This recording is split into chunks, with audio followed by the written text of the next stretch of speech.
Sir! Ang pangit mag-dial. Dito kami. Lady Gaga, Lady Mara. Ayaw, sa okay yan. Tagong mo na yung baril mo. Sir Enrico. Ang pogi mo ngayon. Uy, bilibod na kami. Kailangan po kayo malaman po. Sir Enrico, may kailangan po kayo malaman tungkol kay Angel.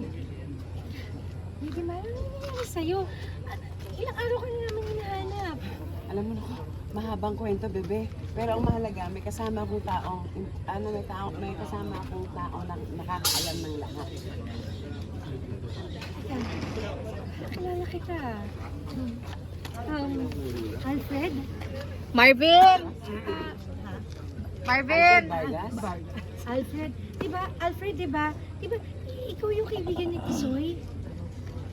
Bakit kayo magkasama ni Lady Mara? May tao doon na wala dapat win-bet. Isoy. Tama ka, bebe. Tama ka, bebe. Tama ka, bebe. Tama ka, bebe. Sir Enrico, ito po si Albert. Ito po yung sinasabi ng Japanese na detective na nakakaalam ng tao kung sino ang umampon kay Celestine.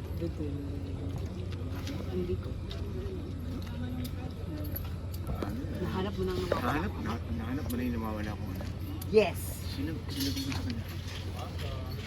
Sino nagampon? Ang nawawala niyang anak. Sir Enrico, ang nawawala niyang anak ay walang iba kundi si Kanta na na. Si Angel.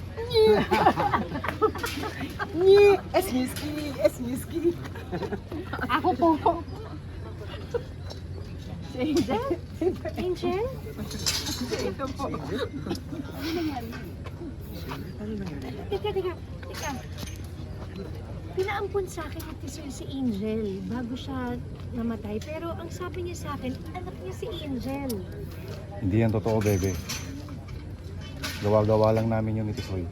Ang totoo, mga dati kaming miyembro ng isang sindikato. At napag-utusan kaming kidnapin si Celestine Monteverde. Pero kinain ng konsensya si Tisoy. At umalis kami ng sindikato. Inalagaan niya ang bata at pinangalanan niyang Angel. Hanggang sa pinagkatiwala niya sa iyo si Angel.